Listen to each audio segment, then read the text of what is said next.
Somashekar. Bengaluru development authority ತಂದಿರ್ತಕ್ಕಂಥ amendment ಅನ್ನ ನಾನು ಹೃದಯಪೂರ್ವಕವಾಗಿ ಇದನ್ನ ಸ್ವಾಗತವನ್ನ ಮಾಡ್ತೇನೆ. ಏನು ಹಿಂದೆ ಅಮೆಂಡ್ಮೆಂಟ್ ಅನ್ನ ತಂದಿದ್ರು,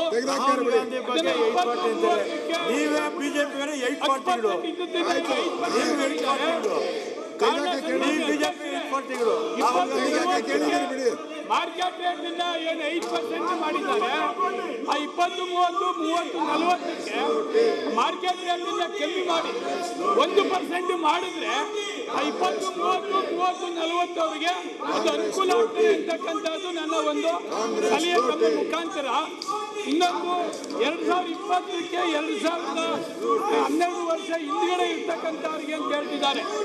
2008ಕ್ಕೆ ಹಿಂದೆ ಯಾರು ರೆಗ್ಯುಲರೈಸ್ ಮನೆ ಕಟ್ಕೊಂಡಿರ್ತಾರೆ ಅವರಿಗೆ ಇದು ರೆಗ್ಯುಲರೈಸ್ ಮಾಡಬೇಕು ಅಂತಕ್ಕಂಥದ್ದು ನಮ್ಮ ರೆವಿನ್ಯೂ ನಮ್ಮ ಕೃಷ್ಣ ಬೈರೇಗೌಡರು ಹೇಳ್ತಾ ಇರ್ತಕ್ಕಂಥದ್ದು. ಅದನ್ನ ನಮ್ಮ ಕೆಂಪೇಗೌಡ ಬಡಾವಣೆಯನ್ನು ಕೂಡ 2008, 2009 ಇದೆ.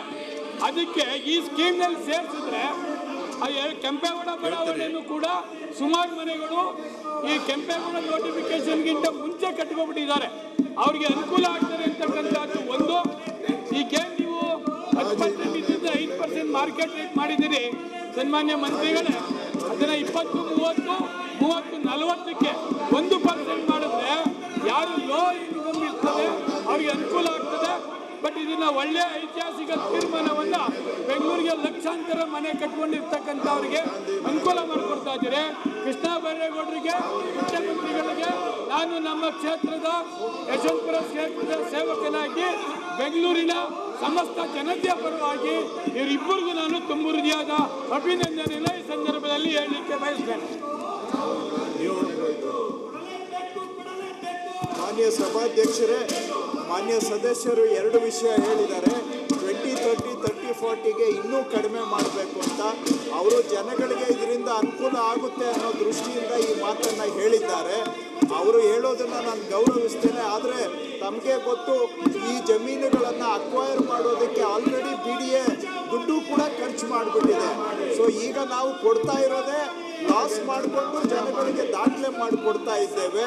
ಹಾಗಾಗಿ ಸಂಪೂರ್ಣ ಲಾಸ್ ಆಗೋದಕ್ಕಿಂತ BDAಗೆ ಭೂಸ್ವಾಧೀನಕ್ಕೆ ಖರ್ಚಾಗಿರೋದ್ರಲ್ಲಿ ಅರ್ಧ ಕೂಡ ವಾಪಸ್ ಬರೋದಿಲ್ಲ. ಸೊ ಹಾಗಾಗಿ BDA ನಡೆದ್ರೆ ನಾಳೆ ಏನಾದರೂ ಡೆವಲಪ್ಮೆಂಟ್ ವರ್ಕ್ ತಗೊಳ್ಳೋದಕ್ಕೆ ಸಾಧ್ಯ ಆಗುತ್ತೆ. ಆದರೂ ಕೂಡ ಈಗ ಅವ್ರಿಗೆ ನಾವು ಕನ್ಸೆಷನ್ ಕೊಡ್ತಾ ಇದ್ದೀವಿ. ಇದು ಭಾಳ ಗೈಡೆನ್ಸ್ ವ್ಯಾಲ್ಯೂ. ತಮಗೆ ಗೊತ್ತು, ಮಾರ್ಕೆಟ್ ರೇಟ್ಗೆ ಕಂಪೇರ್ ಮಾಡಿದರೆ ಗೈಡೆನ್ಸ್ ರೇಟು 20% ಇರುತ್ತೆ. ಆ 20%ಅಲ್ಲಿ ನಾವು ಬರೀ 5%, 10% ಕೇಳ್ತಾ ಇದ್ದೇವೆ.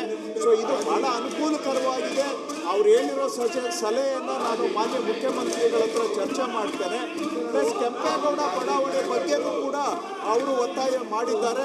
ಅದನ್ನು ನಾನು ಪ್ರತ್ಯೇಕವಾಗಿ ಒಂದ್ಸತಿ ಮುಖ್ಯಮಂತ್ರಿಗಳ ಹತ್ರ ಮಾತಾಡ್ತೇನೆ. ಇದು ಸ್ವಲ್ಪ ಇದನ್ನು ಪ್ರಯೋಗ ಮಾಡಿ ನೋಡೋಣ, ಸಾಕಾರ ನೋಡಿಕೊಂಡು ಮುಂದಿನ ದಿನಗಳಲ್ಲಿ ತೀರ್ಮಾನ ಮಾಡೋಣ ಅವರಲ್ಲಿ ಮನವಿ ಮಾಡ್ತೇನೆ. ದಯವಿಟ್ಟು ಇದಕ್ಕೆ ಅಂಗೀಕರಿಸಬೇಕು ಅಂತ ಸದನವನ್ನು ಕೋರ್ತೇನೆ.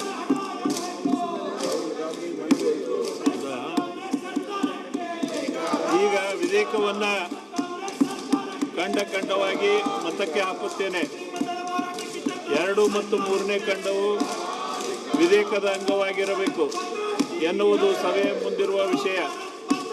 ಪ್ರಸ್ತಾವದ ಪರವಾಗಿರುವವರು ಹೌದು ಎಂದು ಸೂಚಿಸಬೇಕು, ಪ್ರಸ್ತಾವದ ವಿರೋಧವಾಗಿರುವವರು ಇಲ್ಲೋ ಎಂದು ಸೂಚಿಸಬೇಕು.